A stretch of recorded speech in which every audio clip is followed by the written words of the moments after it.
பத்திரிகை நண்பர்களுக்கும் ஊடக நண்பர்களுக்கும் என்னுடைய புதற்கண் வணக்கத்தை தெரிவிச்சுக்கிறேன். எனக்கு இந்த படத்தில் நடிக்க ஆரம்பித்தப்போ ஃபஸ்ட்டு ஏற்பட்டது ஒரு குற்ற உணர்வு தான். ஏண்டா கோயம்புத்தூர்லேயே பிறந்து வளர்ந்துக்கிற இவ்வளோ நாள் போய் நீ ஜிடி நாயுடு மியூசியத்தை நீ பார்க்காம இருந்திருக்கிறியா அப்படின்னு ஒரு ஃபீலிங். எனக்கு ராஜ்குமார் சார் கூப்பிட்டு போய் காட்டினார்.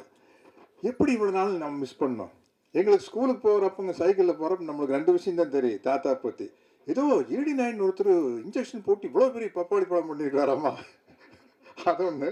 அப்புறம் வந்து ஒரு ரேசர் மோட்டர் ஏதோ ரேஸ் ஆகணும், அதை வச்சு அதுவே சேவ் பண்ணி விட்டுருமாமா அப்படின்லாம் பேசிக்குவோம். ஸ்கூலில் போகிற வழியில் நம்ம யூஎம்எஸ் பில்டிங் வழியாக தான் போவோம். கன்ஸ்ட்ரக்ஷன் ஃபார் டெஸ்ட்ரக்ஷன்ட்டு இவ்வளோ நெருக்கமான பழக்கம்.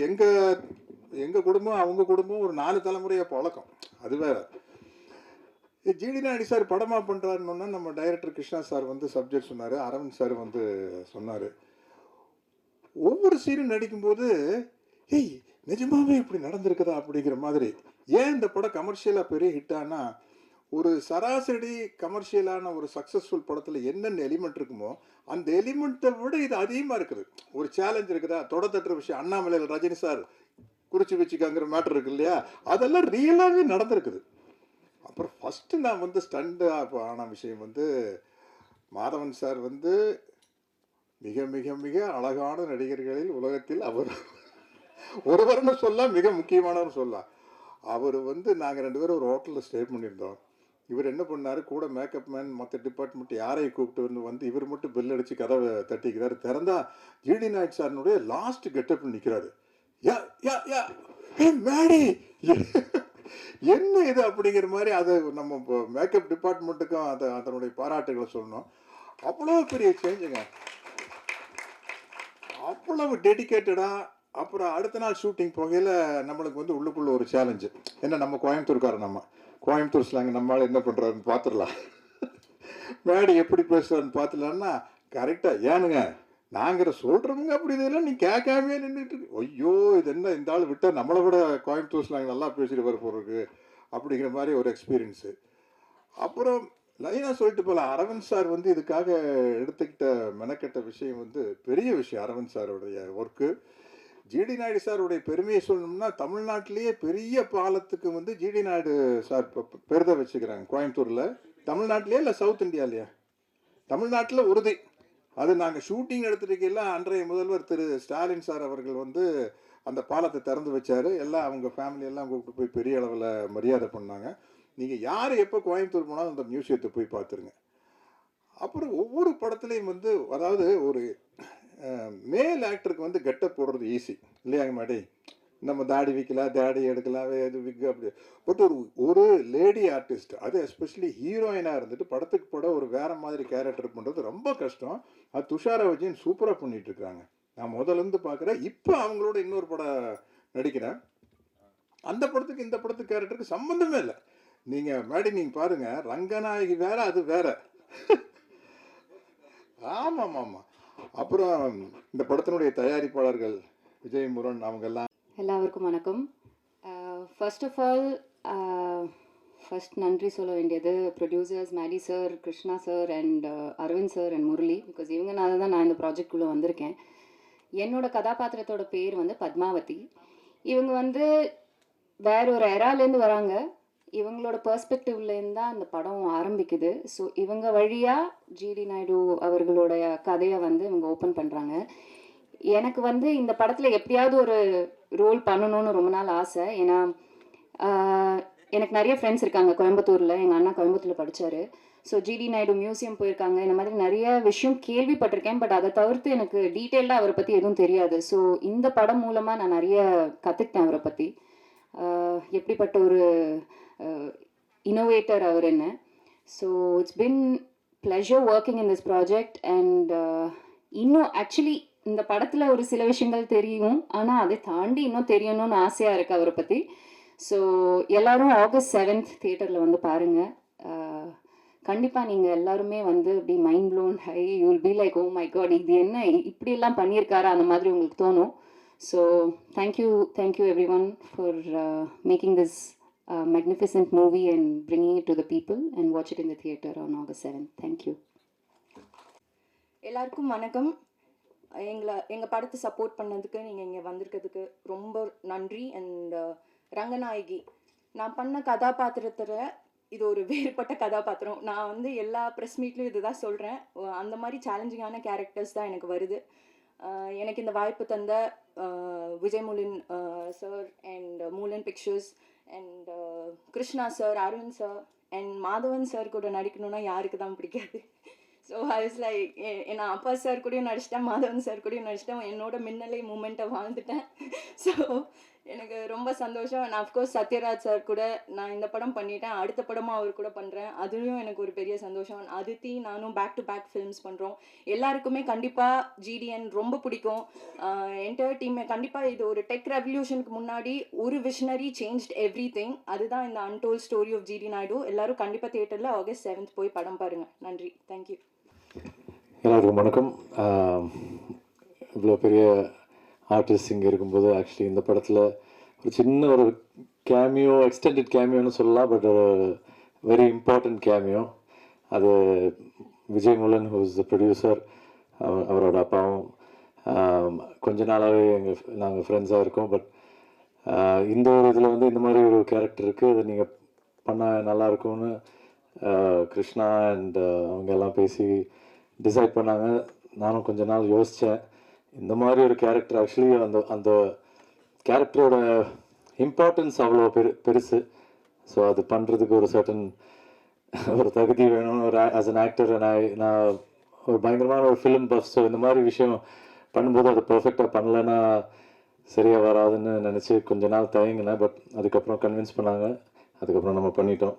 And I'm honoured. ஒரு சிங்கராக இல்லை, பட் ஒரு ஆக்டராக ஒரு நல்ல ஒரு இந்த மாதிரி ஒரு இம்பார்ட்டண்ட்டான ஒரு ரோல் ஒரு all these legends of cinema அவங்க கூட பண்ண முடிஞ்சதுன்னு ஒரு blessing. Thank you so much to Vijay and Mary sir and Sathyaraj sir.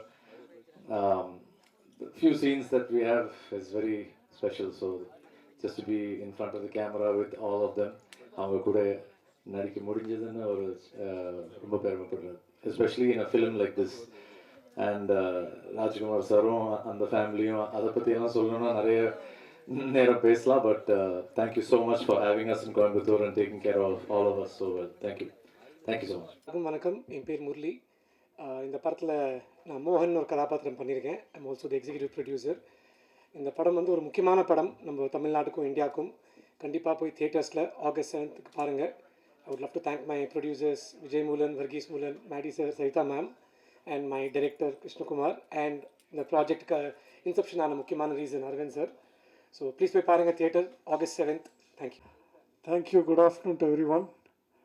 Firstly நான் தேங்க் பண்ண வேண்டியது இங்கே இந்த சினிமா இப்படி வந்து முடிகிறதுக்கு ஃபர்ஸ்ட் பர்சன் இதுக்கு விதை போட்டது வந்து மிஸ்டர் அரவிந்த் தான். Thank you mister Aravind. அவர் எனக்கு ரொம்ப வருஷமாக தெரியும். ஸோ அவர் தான் கிருஷ்ணாவை கூட்டிகிட்டு வந்து ஸ்டோரியை நரேட் பண்ண வச்சார். இன்ஃபேக்ட் இட் வாஸ் ஆல்ரெடி எல்லாமே ரெக்கார்டிங்காக இருந்தது, ஒரு பாட்காஸ்ட்டாக. அதை வந்து எங்கள் ஃபாதருக்கும் மதருக்கும் சிஸ்டருக்கும் ப்ளே பண்ணார், எனக்கும் ப்ளே பண்ணார். இதுக்கு முன்னாடி எங்கள் ஃபேமிலியை ஒரு 3-4 வேறு ப்ரொடியூசர்ஸு டைரக்டர்ஸ் எல்லாம் அப்ரோச் பண்ணியிருந்தாங்க. ஆனால் இவர் கொண்டு வந்த அந்த ஸ்கிரிப்ட் வந்து நிஜமாகவே ரொம்ப ரிசர்ச் பண்ணி கொண்டு வந்தார். அதனால தான் வந்து எங்கள் ஃபாதரும் மதரும் ஒத்துட்டாங்க இந்த பண்ணலான்னு சொல்லி. ஏன்னா அரவிந்த் சாரும் ரொம்ப கன்வின்ஸ் பண்ணாங்க, அடுத்த தலைமுறைக்கு அவர் என்ன பண்ணாருங்கிறது போய் சேரணும்.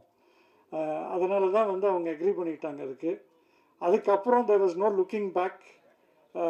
சில ஆல்ட்ரேஷன்ஸ் எல்லாம் பண்ணோம். பட் மோஸ்ட் இம்பார்ட்டண்ட்லி இதில் என்னென்னா, இந்த சினிமாவில் அவரோட லைஃப் ஸ்டோரியில் எவ்வளவு % உண்மை அப்படின்னு நீங்கள் என்ன கேட்டிங்கன்னா, I would rate it at around 70%. 70% இந்த கதை வந்து அவரோட நிஜமான லைஃப்பை பேஸ் பண்ணி தான். ஏன்னா அவர் வந்து நிறைய டாக்குமெண்ட் பண்ணி வச்சுருந்தார் எங்கள் லைப்ரரியில், எங்கள் தாத்தா. அதனால் எக்கச்சக்கமான ஃபோட்டோஸு, அக்ரிமெண்ட்ஸு, நிறைய டாக்குமெண்ட்ஸ் அங்கே அவைலபிளாக இருந்தது. அதை முதலே கிருஷ்ணா பார்த்துட்டாரு. ஆனாலும் ஆஸ் அ ஃபேமிலி நாளைக்கு யாராவது வந்து நம்மளை கேள்வி கேட்பாங்கல்ல, இது எப்படி நீங்கள் சொல்லலாம் அப்படின்ட்டு. அதனால் நிறைய ரிசர்ச் பண்ணி அதெல்லாம் பார்த்துட்டு தான் இந்த மாதிரி நீங்கள் பண்ணலான்னு நம்ம எக்ரி பண்ணிக்கிட்டோம். ஸோ அதுக்கப்புறம் of course mister Vijay Moolan and mister Varghese Moolan அவங்க தான் அதை வந்து எடுத்து பண்ணலான்னு முடிவு பண்ணி மாதவன் சாரும் அக்ரி பண்ணிட்டாரு. Big thank you to you sir. அவர் வந்து ஒரு நடிகர் மட்டும் இல்லைங்க, அவர் வந்து எல்லாத்துலேயும் கடைசி வரைக்கும் டீட்டெயில்டாக உள்ளே போய் பார்ப்பார் எல்லாத்தையுமே. So being an engineer, it was a pleasure to share thoughts, views, and it was a great experience with you. And அதே மாதிரி Sathyaraj sir, who did this phenomenal role as Ramaya Pillai, அதை ரொம்ப நல்லா பண்ணார். ஸோ எல்லா ஆக்டர்ஸுமே they put in a lot of effort, and a big thank you to every one of you on stage, and Murli, Arvind, Krishna, all of you. It was a great experience, and I hope this will inspire a lot of young people. ஏன்னா நிறைய பேர் வந்து இன்னைக்கு வந்து ஸ்கூலுக்கு போனால் தான் மேலே வர முடியும், காலேஜுக்கு போனால் தான் மேலே வர முடியும் அப்படின்னு நினைக்கிறாங்க. ஆனால் இன்றைக்கி நீங்கள் பார்த்தீங்கன்னா நம்ம சமுதாயத்தில் சாதா எலக்ட்ரிஷியன்ஸும் ப்ளம்பர்ஸும் நிறைய இன்ஜினியரிங் கிராஜுவேட்ஸை விட ஜாஸ்தி சம்பாதிக்கிறாங்க. ஏன்னா ஸ்கில்டு மேன் பவர். எங்கள் தாத்தாவோட நோக்கமே அப்போ என்னன்னா, அதை வந்து இப்போ government of India new education பாலிசியில் கொண்டு வந்திருக்கு, ஸ்கில்லிங்.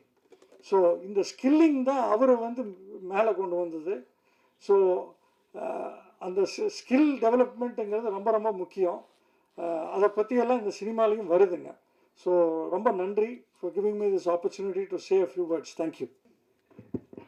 எல்லாருக்கும் வணக்கம்.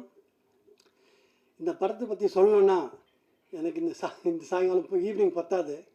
ஸோ முதல்லேருந்து ஆரம்பிக்கிறேன், பிரிச்சுக்கிறேன். ஃபஸ்ட்டு இந்த ஸ்கிரிப்ட் ஃபஸ்ட்டுக்கு கேட்கும்போது என்னோடய நண்பரோட ஆஃபீஸில் கேட்டேன். பிகாஸ் கிருஷ்ணா வந்து சொன்னார் ஸ்கிரிப்டை கேட்டேன். நான் கேட்டுகிட்டே இருந்தேன். எக்ஸ்பிரஷன் ஒன்றும் இல்லாமல் கேட்கும்போது அவரும் சொன்னார். ஆனால் அவர் சொன்ன விதத்தில் வந்து பார்க்கும்போது இது ஒரு பயோபிக்னு சொல்லாமல் ஒரு கமர்ஷியல் படம்.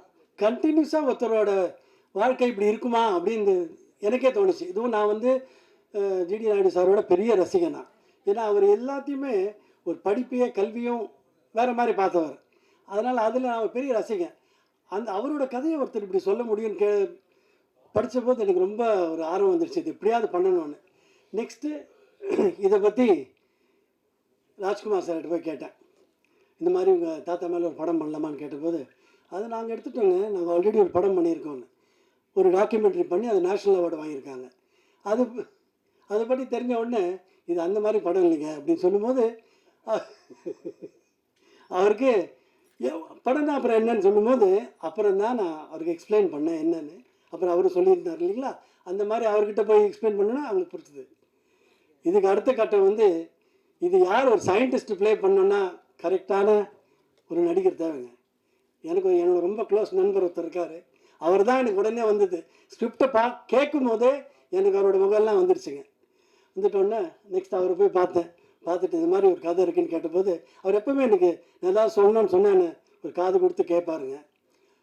கேட்டபோது கேட்டுட்டு இதுக்கப்புறம் கேட்டுட்டா நல்லா இருக்கேன்னு கேட்டுட்டு இந்த நார்மல் ஸ்கிரிப்டை ஒரு இப்போ நீங்கள் படமாக பார்க்க போகிற ஸ்கிரிப்டாக மாற்றுறதுல அவருக்கு எல்லா இதுவும் இருக்குங்க. He change the script and together இதை வந்து நான் நிறையா கற்றுட்டேங்க. நான் நிறைய படம் வேலை செஞ்சுருக்கேன், இவ்வளோ வருஷமாக வேலை செய்ய அது எல்லாருக்கும் தெரியுங்க. ஆனால் இவரோட வேலை செய்யும் போது எப்போவுமே நம்மளாம் எப்படின்னா ஒன்று கற்றுட்டோன்னா அதுலேருந்து வரமாட்டோம், ஒரு கம்ஃபர்ட் ஜோனில் இருக்கும். ஒரு கதை சொன்னால் நம்மளுக்கு தெரிஞ்ச விதத்தில் தான் அதை எடுக்கணும்னு பார்ப்போம். இங்கே இவர்கிட்ட வரும்போது இப்படி தானே ஷார்ட் வைக்கலாம்னு சொன்னால் அப்படியே பார்த்து சிரிப்பார். சரி சொல்லுங்கன்னு சொல்லும்போது இதுதான் தெரியுமேன்னு சொல்லும்போது சரி எப்படி எடுக்கணும், நான் வந்து நார்மலாக ஒத்துக்க மாட்டேங்க. எல்லாத்துக்கும் எனக்கு கரெக்டாக எனக்கு எக்ஸ்பிளைன் பண்ணணும், எனக்கு சொல்லணும், இல்லைன்னா நான் வந்து அதை அப்படி கேட்டுக்கவே மாட்டேன். அவர் எவ்வளோ அழகாக என்ன மாதிரி ஒரு there is a saying, you can't teach an old dog new tricks, but I'm not an old dog, I learn all the new tricks. அவர்கிட்ட இந்த நிறையா ட்ரிக்ஸ் கற்றுட்டேங்க. ஸோ இந்த படத்தில் எடுக்கும்போது ஒன்றுத்துலேயும் ஒரு சேலஞ்ச் வந்தது. சேலஞ்ச் வரும்போது அதை எப்படி கவர்ந்தோன்னு சொல்லிட்டு தான் நீங்கள் படத்தில் பார்க்க போகிறீங்க. இதுதாங்க ஸ்கிரிப்ட் ஸ்டேஜ். எடுக்கும் போது பல சேலஞ்சஸ்ங்க. இது ஒரு பீரியட் படங்க. அடுத்தது வந்து இந்த படத்தில் வந்து எல்லாம் ஜாமான்லாம் இருக்கானுங்க, எல்லாம் இவங்களை பார்க்கும்போதே நம்மளுக்கு எனக்கு வியூ ஃபைண்டரில் பார்க்கும்போதே அப்படி ஒரு தெம்பு இருக்குங்க இவங்களை பார்க்குறது. அவங்க பர்ஃபார்மன்ஸஸ் சார் சத்யராஜ் சார்லாம் அந்த அவர் ஃபஸ்ட் டைம் நான் ஒர்க் பண்ணேன் அவரோட முதல் படத்துலேயும் அவரை ரசிகங்க நான். ஸோ அவரை வியூ ஃபைண்டரில் பார்க்குறதுக்கு எனக்கு ஒரே சந்தோஷங்க. சந்தோஷம் பண்ணிட்டு அஃப்கோர்ஸ் ஒரு பர்ஃபார்மன்ஸும் தலை தெறிக்க விட்டாங்க என்ன. நான் ரொம்ப என்ஜாய் பண்ணி எடுத்த படங்க அது. வேறு என்ன மிச்சத்தெல்லாம் நீங்கள் வந்து படத்தில் பார்க்கலாம். அஃப்கோர்ஸ் மிச்ச டிபார்ட்மெண்ட்டில் என்ன கூட இருந்தவங்க வந்து மேக்கப் டிபார்ட்மெண்ட் ரஞ்சித் சாரு, நம்ம காஸ்டியூம் ஜஷீத், அவங்க வந்து இவங்க 2 அண்ட் மை ஆர்ட் டைரக்டர், இவங்க 3 பேர் இல்லைன்னா ஒரு ஒளிப்பதிவாளர் ஒன்றுமே பண்ண முடியாதுங்க. ஸோ இவங்கெல்லாம் எனக்கு ரொம்ப ஒரு பக்கத்தில் ஒரு பெரிய ஸ்ட்ரென்த்தாக இருந்தாங்க எனக்கு. அதனால் whatever that you see I attributed to all the people with me in the team. எல்லோரும் எனக்கு செஞ்சதுனால we got to do the film that you are going to see. Thank you very மச்ங்க. டியர் ஃப்ரெண்ட்ஸ், எனக்கு ரொம்ப தமிழ் ஜாஸ்தி கிடையில, கொஞ்சம் தெற்றெல்லாம் வரும், கொஞ்சம் ക്ഷമിக்க வேண்டியது. நான் இங்கே முதல்ல എൻ്റെ ലൈഫ് கொஞ்சம் இங்கே தமிழ்நாடோட கொஞ்சம் அட்டாച്ച്ഡ് ஆகிருக்கேன். ஆனால் എൻ്റെ கிராஜுவேஷன் முடிஞ்சிட்டு இங்கே சென்னையில் தான் எனக்கு அன்னைக்கு மட்ராஸ் 1977 மட்ராஸில் தான் இங்கே வேலை கிடச்சது இந்தியன் எக்ஸ்பிரஸில். அது சரோஜ் கோயங்கோட அவர் அந்த ஆஃபீஸ் டீமில் செக்ரட்டரியேட்டு எனக்கு ஜோலி கிடச்சிது. 2-3 வருஷம் இங்கே இருந்தது. இங்கே 1000 லைட்ஸில் தான் நம்ம வசிச்சிருந்தது.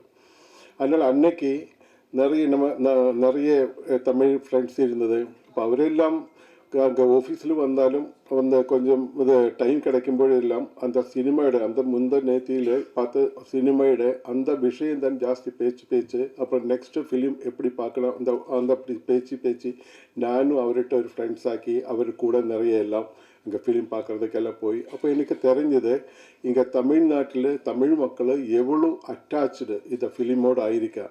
அப்புறம் அந்த எம்ஜிஆர், அப்புறம் அதுக்கு சேஷம் வந்த எல்லா இது நாயகரோட இப்போ விஜய் இப்போ வந்திருக்கா, எப்படி அட்டாச்சாக இருக்கு.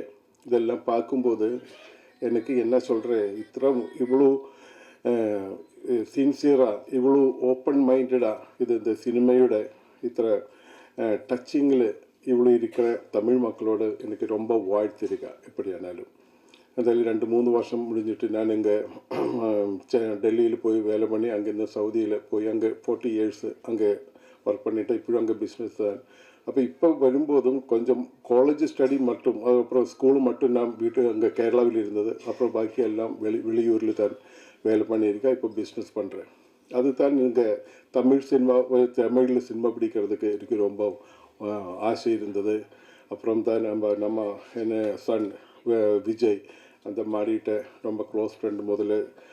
அப்புறம் அந்த மாடி தான் மாதவன் சார் வீட்டில் வந்தப்போ சொன்னது இங்கே ஒரு ஃபிலிம் இது பிடிக்க போகிற அந்த நம்பினார் பேரில். அப்படி தான் ராக்கெட்ரி ஒரு ட்ரூத் ஆகிப்போச்சு. ஆனால் ஃபிலிம் பார்த்தப்போ தெரிஞ்சது அந்த படம் அதை ப்ரொடியூஸ் பண்ணுறதுக்கு நம்ம இருந்தாலும் my son Vijay was coordinating with everybody, and for this also JDN also he is running after. I have got another job, so அதுதான் எனக்கு ரொம்ப இதில் கான்சன்ட்ரேட் பண்ண முடியல, இங்கே வர முடியல ஜாஸ்தி. he is coordinating with everybody. ஆனால் இந்த ராக்கெட்ரி பார்த்தப்போ அந்த சினிமையில் நம்ம கேன் ஃபிலிம் ஃபெஸ்டிவலில் போயிட்டா, அப்புறம் பார்லிமெண்ட்டில் போயிட்டா, அப்புறம் அதுக்கு நேஷ்னல் அவார்டு கிடச்சிட்டா. அப்போ அதுக்கெல்லாம் கூட இங்கே வெளியூரில் இங்கே எல்லாம் போய்ப்போம் அந்த ராக்கெட்ரி ஃபிலிம் எவ்வளோ இந்த ലോകത്തിൽ அந்த ആൾക്കാരുടെ ഐഡിയാസ് ചേഞ്ച് பண்ணிட்டா. എപ്പോഴും അതൊരു ഒരു wrong history how it was corrected by this film. I could witness it with a great happiness. அப்படி தான் இது. அப்புறம் அதுதான் நான் இங்கே சென்னையில் இருக்கும்போது தான் எனக்கு நான் கேட்டிருந்தது அந்த ஜிடி நாயுடு விஷயம் ஜாஸ்தி கடையில்ல கேட்டிருந்தது. அதனால் அப்புறம் அந்த விஷயத்துக்கு அப்புறம் நம்ம இந்த சினிமாயோட அப்புறம் இது மேடி சார் தானே விஜய்கிட்ட சொன்ன அப்போ நமக்கு இந்த மாதிரி பண்ணலாம் அப்படின்னு நினச்சது. அப்புறம் இங்கே ராஜ்குமார் வீட்டுக்கெல்லாம் நம்ம போய் அவர்கிட்ட எல்லாம் இதெல்லாம் அந்த மியூசியம் இதெல்லாம் பார்க்குறதுக்கு ஒரு அவசரம் கிடச்சிது. இதெல்லாம் பார்த்தப்போ தான் இந்த மாதிரி பெரிய ஒரு சயின்டிஸ்ட்டு ஏன் இந்த மாதிரி இந்தியாவுக்கு கேரளாவில் கேட்கவே இல்லை. அந்த ஜிடி நாயுடு யார்கிட்ட கேட்டு யாருக்குமே தெரியாது. ஆனால் இவ்வளோ பெரிய இது டிஸ்கவரியெல்லாம் பண்ணி ஒரு ஆள் இவ்வளோ பெரிய ஒரு இந்த ஹிஸ்டரியில் this against he fought against the British in his separate way. how he was ignored by the nation, how he was trodden down by the British. இதெல்லாம் பார்க்கும்போது இந்த ஹிஸ்ட்ரி எவ்வளோ இந்த கிரேட் இந்தியன் எப்படி இதெல்லாம் நம்ம லோக சரித்திரத்துக்கு கொண்டு வரலாம்னு நினச்சது எனக்கு ரொம்ப ஆசை வந்துட்டாரு. என்னாச்சா இந்த வேர்ல்டு ஹிஸ்டரியில் நிறைய ட்விஸ்டிங் இருக்கா. யாரெல்லாம் ஸ்ட்ராங்காக இருந்தோ யாரெல்லாம் ரூலிங்கில் இருந்தோ அவரெல்லாம் அவர் விஷயத்தில் இந்த ஹிஸ்டரியை ட்விஸ்ட் பண்ணுறதுக்கு ட்ரை பண்ணியிருக்கா. இந்த ஜிடி நாயுடு அன்சங் ஹீரோ அந்த மாதிரி தான். ஆனால் அது ஒரு ஹிஸ்டரியை கொஞ்சம் கரெக்ட் பண்ணுறதுக்கு ஞான ஒரு நிமித்தமாக என்னால் எனக்கு ரொம்ப சந்தோஷம் இருக்கா. இதோட வந்திருக்கா இங்கே ராஜகுமார் சார், அப்புறம் மாடி சார், அப்புறம் சத்யராஜை கேட்டால் நமக்கு கேரளாவில் யாருக்கு தெரியல, கட்டப்ப சொன்னதான் தெரியும். அவ்வளோ இன்ஃப்ளூயன்ஸ் வந்திருக்காங்க. அப்போ இது சொந்த இதெல்லாம் இருக்கா. ஆள்கார் கேட்கும்போது யாரெல்லாம் இருக்கா, கட்டப்பா இருக்க, ஓ ரொம்ப பெருசு நம்ம பார்க்குறேன் அந்த சினிமா, அப்படித்தான் அவர் சொல்கிறேன். அப்படியானாலும் அப்புறம் இது இருக்காம நம்ம பிரியாமணி இருக்கா, அப்புறம் துஷார் இருக்கா, அப்புறம் நம்ம கூட ராஜ்குமார், அப்புறம் நம்ம ஃப்ரெண்டு விஜய், யேசுதாஸ். யேசுதாஸ் காலத்திலே நமக்கு ரொம்ப ஆராதனை இருந்தது. அதனால் இந்த மாதிரி நிறைய ஆൾക്കാർ நம்மளோட இதில் வந்திருக்கா, மெயின் டீம் வந்திருக்கா. തീർച്ചയായിട്ടും நான் ரொம்ப ஹாப்பி இவரோட கோஆர்டினேட் பண்ணுறதுக்கு, நீங்கள் எல்லாவது சப்போர்ட் பண்ணுறதுக்கும், இந்த ஒரு ஹிஸ்ட்ரி கரெக்டாக நம்ம லோகத்துக்கு முன்னால் வைக்கிறதுக்கு நீங்கள் மீடியா தான் ഏറ്റവും കൂടുതൽ இன்ஃப்ளூயன்ஸ் பண்ணுறேன். அதுக்கு நீங்கள் எல்லாம் சப்போர்ட்டு தேவை. Thank you very much. Hello everyone, thank you. I'll make it very quick. So after Rocketry, we were looking out for what to do next. And it has to be a great story because Rocketry took us to a bigger heights with national awards and all the expectations.